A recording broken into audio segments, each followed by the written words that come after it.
Solenidade da Santíssima Trindade, ano B, Capela da PUC de São Paulo. Batizai-os em nome do Pai e do Filho e do Espírito Santo. Evangelho segundo Mateus.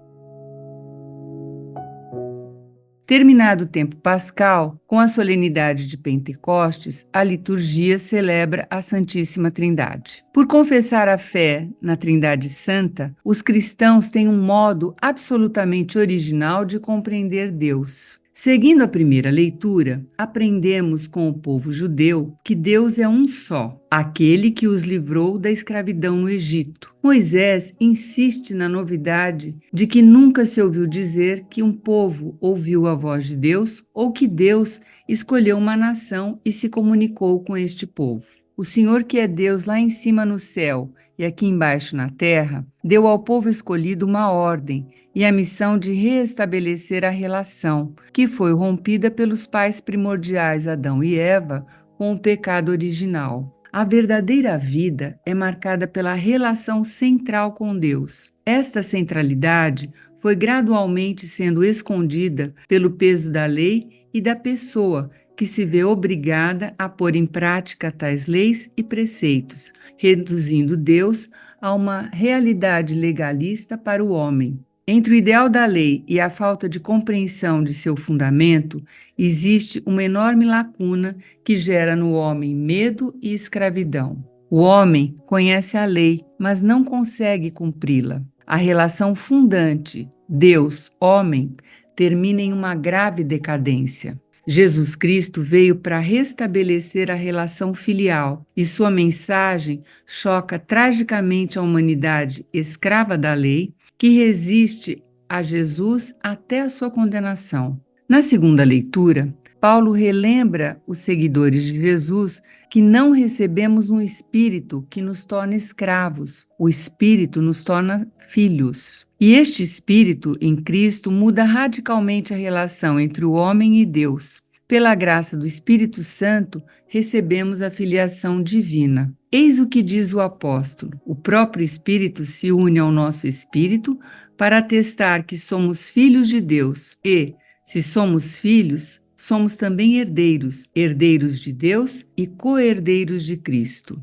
A vida do cristão é marcada pelo batismo. Todos os dias morremos e todos os dias ressuscitamos se vivermos a centralidade desta vida não como servos, mas como filhos de Deus. O batizado deve viver na comunhão, alimentado pelo sangue e pelo corpo de Cristo. Este é o discernimento na vida diária do batizado, acolher um modo de viver em unidade com Deus Trino. A natureza divina está toda no Pai, toda no Filho e ainda toda no Espírito Santo. Esse é o mistério que o cristão vive concretamente. Viver no outro é o modo de Deus se aproximar do humano sem perder sua existência divina. Cada um se realiza quando faz emergir o outro, e esta é a vida em Deus, que é partilhada conosco. Isso é o que acontece ao homem quando se deixa amar por Deus, que nos faz participar dessa existência e promete: estarei convosco até o fim do mundo. Deus é absolutamente uno e, no entanto,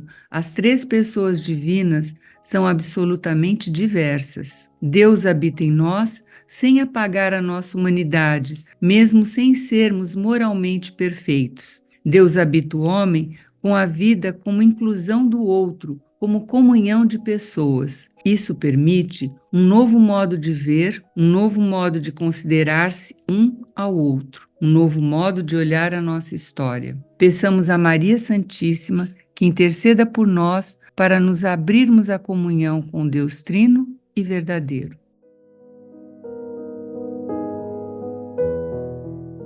Irmãos e irmãs, celebrar a festa da Santíssima Trindade é sempre um convite à abertura, à contemplação ao mistério de Deus. Entender sua revelação ao longo da história, como nos ensina o povo judeu, nos leva a olhar as nossas próprias histórias como lugares da revelação do Senhor. Compreender nos ensinamentos de Jesus a sua plena revelação, que nos chama a assumirmos a nossa filiação divina. É outro chamado a aprofundarmos esse mistério do que é Deus. Viver em comunidade, guiados pelo Espírito Santo de Deus, como nos lembra o apóstolo Paulo, é outro caminho de aprofundarmos este mistério. Que ao longo desta semana e sempre em nossa vida cristã, possamos ter esta abertura de coração ao mistério do Pai, e que este mesmo Deus que é uno e trino continue a nos abençoar. Ele que é Pai, Filho e Espírito Santo. Amém.